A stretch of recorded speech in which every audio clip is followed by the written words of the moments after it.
Let's move on to our fifth main topic today. And our fifth main topic today gets submitted to us by Eric the Green. And Eric the Green writes, I'm a simple man. All I want in life is to hear Samuel L. Jackson say, get these mother effing aliens off my mother effing planet. Maybe on Disney Plus we won't get the profanity, but something close. What do you make of the report that a Nick Fury series is coming? Will it be a prequel? Will it move forward after the Far From Home post-credit scene when we see him on the ship? What do you think we can expect? All right, thanks a lot for sending that in, man. And yes, for those of you guys who might have missed it, Samuel L. Jackson is going to star in a Nick Fury series. This comes to us from Variety, who writes, Samuel L. Jackson is set to reprise the role of Nick Fury in a new Marvel series currently in development at Disney+. Variety has learned exclusively from sources. The exact plot details of the show are being kept under wraps, but multiple sources say Jackson is attached to star with Kyle Bradstreet attached to write and executive produce. Like all the other Marvel shows at Disney+, Marvel Studios will produce. This is one of those pieces of news that I was surprised, but not surprised. You know what I mean? You say every once in a while you get that piece of news, and I'm surprised to hear that, but not really surprised to hear about that. I always knew that there was more you could do with Nick Fury and Samuel L. Jackson. It's a popular character and a popular performer playing him. But, would they do that? I don't know. It seemed like they have a lot of stuff on their agenda and on their plate right now to get through and to get done. So look, first out of the way, I love it. I love it. I'm totally down for this. I will watch the hell out of this. Now, obviously, being Disney Plus, we will not hear Samuel L. Jackson saying, get these mother effing aliens off my mother effing planet. We will not hear him say that on Disney Plus. That being said, and that aside, I think this is fabulous. I have loved the swagger. There's a swagger that Samuel L. Jackson brought to the Nick Fury character that you saw from day one when he first appeared in that post-credit scene in the first Iron Man film. There's this power and swagger that he brought to that role that really played well in Captain America Winter Soldier. I mean, I particularly loved him in that. And we haven't seen an awful lot of him since. I liked him in Captain Marvel very much. They did that whole make him look a little bit younger thing. Although the funny thing is, Rob, even when they digitally made him look younger, he didn't look that much different than he does normally. No. Like, that dude bathes himself in unicorn blood or something because he does not age much at all. But I like the idea. Now, as far as the whole question about, well, what do they do with this? Like, do they go into a prequel sort of setting? I doubt it. I don't think they'll want to do that whole de-aging thing that they did in the first one, but really you don't even have to. The guy just looks incredible.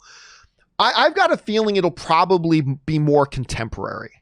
I have a feeling they're going to be more contemporary with it. Now, it's important to point out, Rob, they haven't said. Like, even Variety is saying in their report, like even our sources they're keeping it close to the vest right now. They're not letting us know what this is about.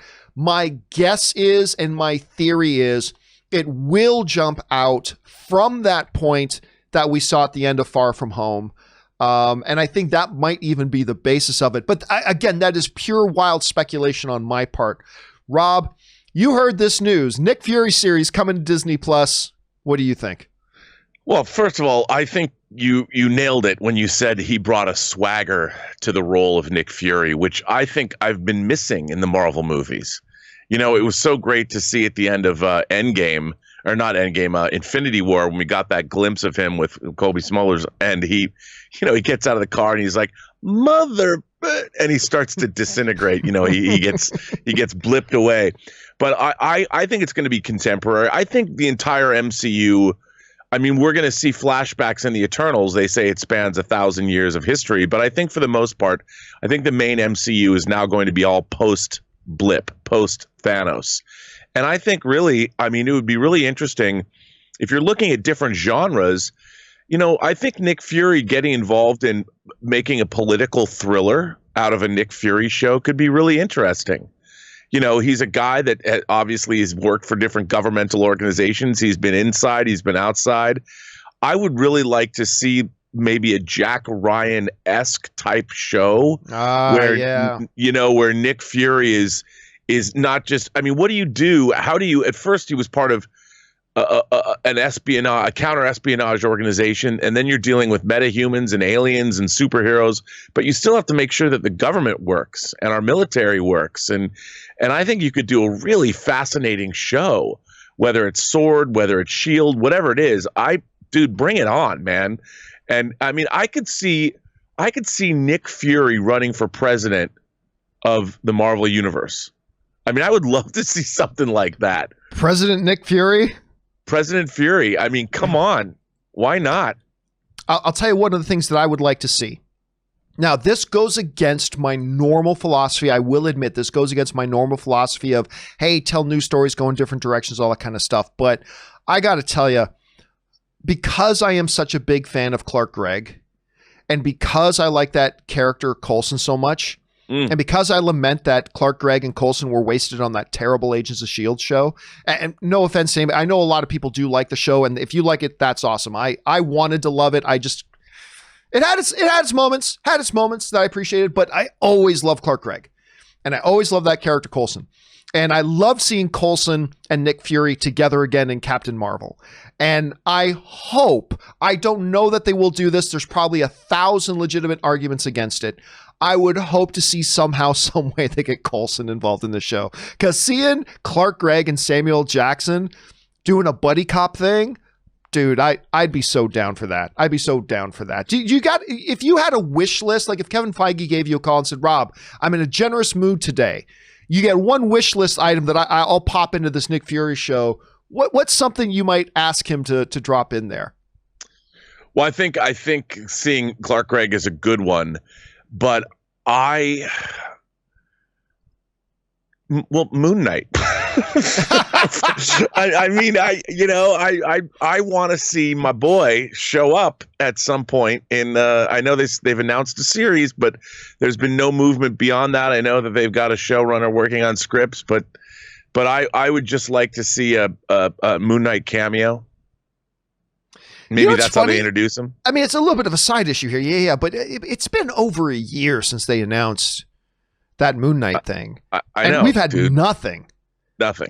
Now, granted, we haven't had a lot of movement on a lot of the other stuff. Like, there's been no movement on that Kamala Khan Miss Marvel thing. Although, after seeing that game footage of the Avengers video game that's out now, I am far more curious about seeing that character. We finally got a little bit of movement going on. I mean, obviously with She-Hulk, we got our lead cast now in it, and that's good. But still nothing about. And I'm sure the pandemic has probably done its share to kind of knock. I mean, the whole Marvel what's ironic is the Marvel Cinematic Universe in real life has been blipped, kind of like the Marvel Cinematic Universe was blipped at the end of Infinity War. It's just instead of 5 years, we pushed everything a year and a half. Yeah. The one kind of silver lining, because what was it? Was it 5 years that Endgame picks up? Was it 5 years later? 5 years later. If there is a silver lining here about the pandemic pushing the MCU, it is allowing us in real time to catch up to the timeline of the blip, right? we're not going to be so far. Is the blip MCU is not going to be that much further into the future than we are now. Well, another good thing is that I'm able to catch up with all the hot toys that I've missed. Well, you were just telling me about a new one you just got. You don't happen to have it there with you, do you? No. Well, it's here. It's in a box still. Oh, okay. I cannot. Yes, the hot toys, the Age of Ultron Hulkbuster, the 6 scale, and it's in a ginormous box. I just haven't opened it. But yeah, I mean, if you think about it, honestly, I love hot toys. Well, they put them out when the movies don't come out. So, and usually, you have to catch up. So now I don't have to catch up I can just keep getting the things that I've missed. Well, I don't know how long we're going to have to wait for this Nick Fury thing. Probably longer than any of us are thinking, but I'm excited for it. I think this sounds great. What do you guys think? Do you maybe think this is the MCU going to the well too many times? I mean, I don't know. Are you interested in a Nick Fury series? I am fascinated by it, mostly because of Samuel L. Jackson. I'll say that right now. But anyway, what do you guys think? Jump down into the comment section below and let us know your thoughts. All right, guys.